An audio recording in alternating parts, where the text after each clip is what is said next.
right, in this demonstration, I'm going to work in section 5.5. I know there's a little glare up here, but you're going to have a copy of my notes, so I think that'll help. It's multiple angle and product of sum formula. In this example problem, we're going to write the sine of the arctangent of 1 plus the arc cosine of x as one algebraic expression. Okay, we worked with this before in class. I'm just going to go over it again. So if we took the sine of the arctan of 1 plus the arc cosine of x, we can agree that's pretty complex the way it is right now. So what I can do to make it less tedious is I can substitute arctan with u and substitute arc cosine with v. Make them any variable. So let's do that. So I'm going to let u equal arctan of 1, and I'm going to let v equal arc cosine of x. And this on the left-hand side is where I'm going to do all my computation. And on the right-hand side is where I'm going to work with the formula, okay? So now let's do that. Let's replace arctan with u, and let's replace arc cosine with v.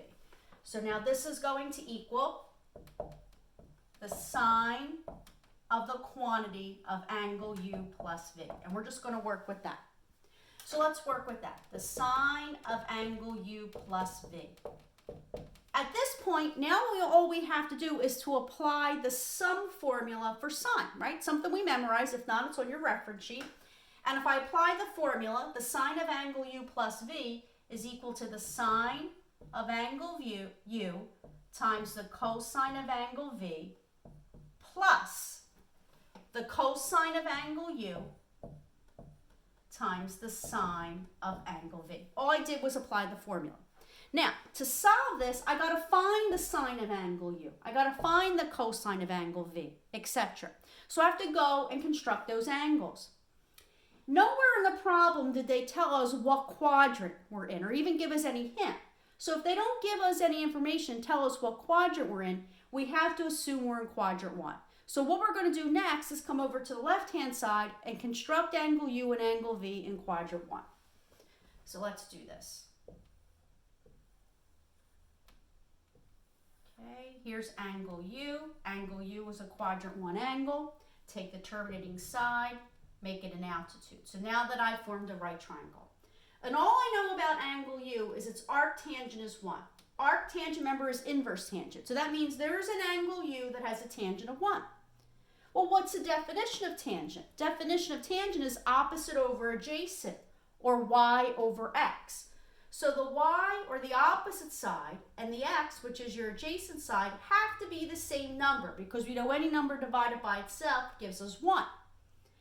The easiest thing to make it be is 1. So our opposite side, or y, is 1. Our adjacent side is also 1. Now we got to find the hypotenuse. Well, we know this is a 45, 45, 90-degree triangle. We can tell it's an isosceles right triangle. So we know the hypotenuse has to be the square root of 2. Because whatever the legs are, the hypotenuse is a leg times a radical 2. Okay, if you don't remember that, the Pythagorean theorem would also work. But at this point in time, you should all know it's an isosceles right triangle, and the hypotenuse would be a leg times a radical 2. So now we have angle u. How about angle v? Now we got to work with that. Angle v, or v, has angle x, and we also know that's in quadrant 1. So now I got to draw another quadrant 1 angle. Let me draw that. And we have angle x is in quadrant 1. Here's my terminating side. Here's angle v. And take my terminating side for my altitude. I know the cosine of angle v is x, right? Cosine is adjacent over hypotenuse. So this means my adjacent side is x, and my hypotenuse is 1, because x over 1 would give me x. So now I know the adjacent side and the hypotenuse. But what is the length of the opposite side? We can see this isn't a special right triangle like angle u is. So here we must use the Pythagorean theorem and use the sum of the square of the legs is equal to the hypotenuse squared. Or in other words, a squared plus b squared equals c squared. We know that one leg is x, so I'm going to take that leg x and square it. add it to the other leg, which I don't know, so I'll continue to call that b and square it, is equal to the hypotenuse squared, and the hypotenuse is 1. So if I simplify that, that gives me x squared plus b squared equals 1.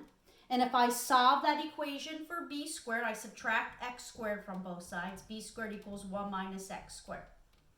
Remember, to solve it for b, we take the square root of each side. So b is going to equal plus or minus the square root of 1 minus x squared. However, we're in quadrant 1. In quadrant 1, everything is positive. So we know the length of the opposite side, or your y-coordinate, is the square root of 1 minus x squared. Now I have both of my angles, and from my angles, I can plug in the sine and cosine of what it is I'm looking for. First, I need the sine of angle u. So I come back to angle u. Sine is opposite over hypotenuse, or y over x. 1 over radical 2. So I'm going to plug that in. 1 over radical 2. Don't worry about rationalizing it, because they're only asking for an algebraic expression. What is the cosine of angle v? Well, now I come down to angle v. Cosine is adjacent over hypotenuse, which is x over 1. You can make it simply x, but I'm going to leave it like a fraction, x over 1, since the sine of angle u was a fraction.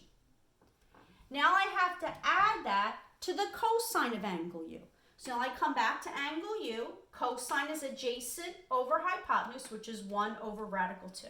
Happen to be the same thing. That's because it's an isosceles right triangle. If we look at angle v, now they want the sine of angle v. Sine is opposite over hypotenuse. Our opposite side is the square root of 1 minus x squared. Square root of 1 minus x squared over the hypotenuse, which is 1. Okay? And now I just multiply them. 1 over radical 2 times x over 1. Well, 1 times x is x. A radical 2 times 1 is a radical 2. Add that. Multiply the next 2. 1 times the square root of 1 minus x squared is the square root of 1 minus x squared. In the denominator, radical 2 times 1 is radical 2. And if I add them together, the numerator, I can add them, because remember, you can add fractions as you have a common denominator. The common denominator is radical 2. In the numerator, it's x plus the square root of 1 minus x squared. That's an algebraic expression. Don't worry about rationalizing this. It's going to be complex, and we can leave it complex. This is the sine of angle u plus v. Now replace u and v with what they initially were equal to.